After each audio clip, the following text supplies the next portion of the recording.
the legacy of Christopher Columbus and the innovation and explorer's zeal that he represented. In other words, we're calling it Columbus Day. Yes.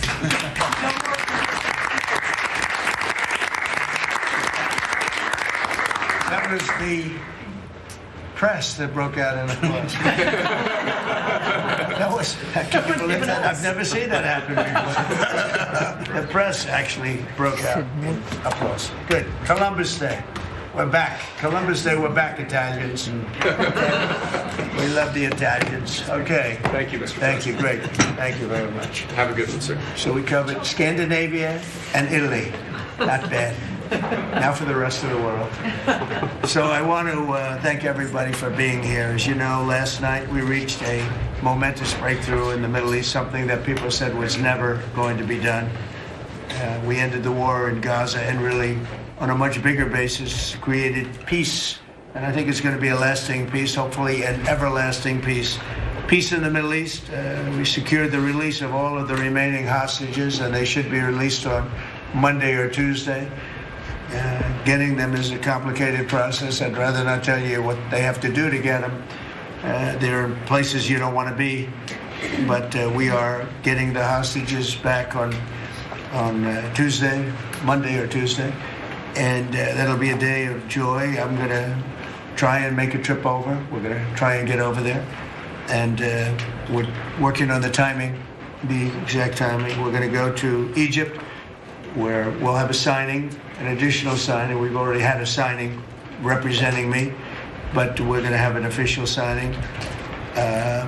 And the amazing thing is all of the countries over there, from Qatar to Saudi Arabia to UAE to all of them, I mean, the rich ones, the less than rich ones, they've all come together, something which is amazing, actually.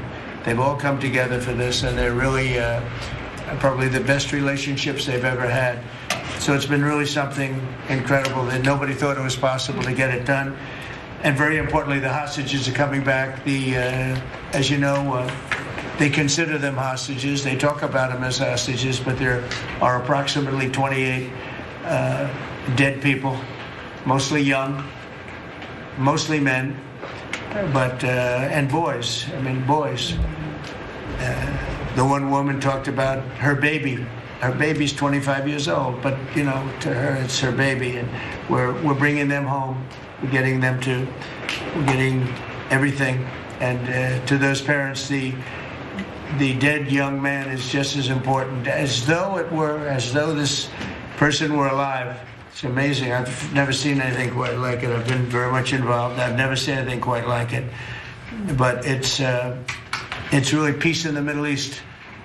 And you remember October 7th was terrible, but also from the Hamas standpoint, they probably lost 70,000 people. That's big retribution. That's big retribution.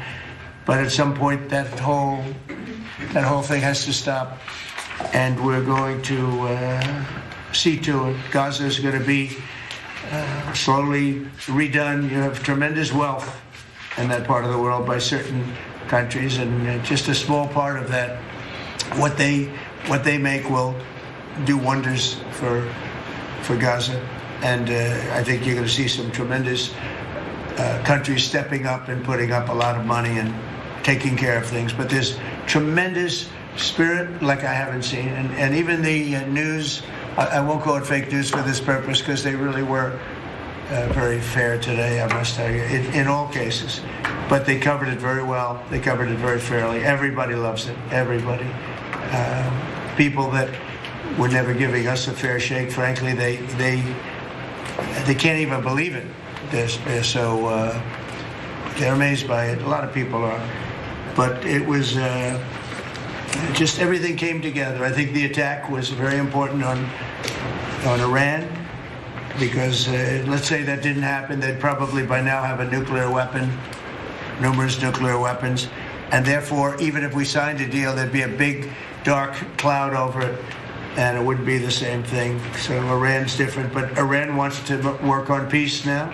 They've informed us, and they've acknowledged that they are totally in favor of this deal. They think it's a great thing. So we appreciate that, and we'll work with Iran. As you know, we have major sanctions on Iran and lots of other things. We would like to see them be able to rebuild their country too, but they can't have a nuclear weapon.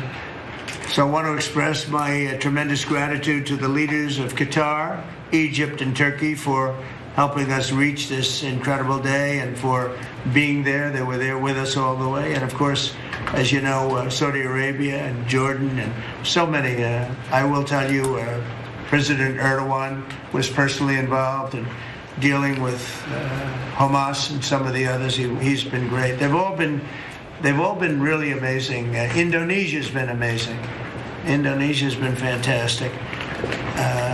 The whole world has come together for this. People that didn't get along, people that didn't like each other, neighboring countries that frankly didn't like each other, but now it's just this moment in time.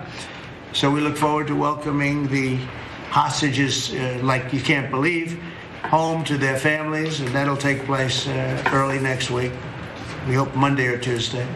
And all Americans should be proud of the role that our country has played in bringing this terrible conflict to an end. And I want to thank, some of the people, JD, you were fantastic, and Pete, you were great. Marco was fantastic. Some of you were very much involved. I'm looking around. So indirectly, I think almost everybody in this room was involved. Susie, I want to thank you very much. You were incredible. You've done an incredible job.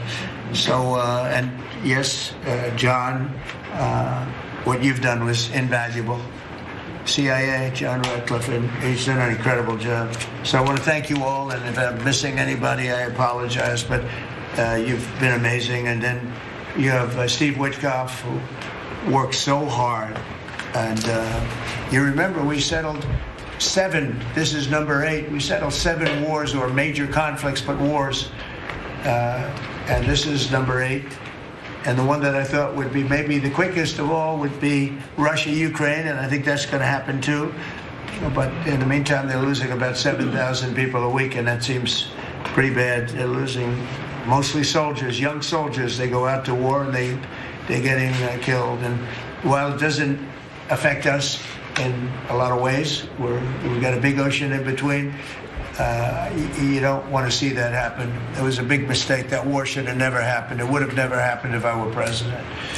So we're here this morning for a cabinet meeting as my administration continues to deliver for the American people, despite the radical left lunatics that shut down our government. You have Democrats that they've lost their way. They have no leadership. We don't even know who to deal with over there. At least they know who to deal with. We have no idea who we're dealing with over there. It's like they have no idea what they're doing. Republicans have voted repeatedly to pass a clean, nonpartisan bill to reopen government at the same funding levels. We're not going to do anything only good for health care. We're really, I think, become the party of good health care. And they keep using health care as a cudgel. They want to try and get everyone thinking about health care. We're the ones that are saving health care. In fact, one of the things we're doing is we're going to be reducing the cost of medicines by 100%, 200, 300, 500%, and even more than that, because as you know, we're in the process of favored nations right now. We've exercised a clause because we were subsidizing the entire world. The entire world pays a fraction of what the United States has been paying. טוב, נראה לי שהוא עובר כאן לעניינים פנים אמריקניים.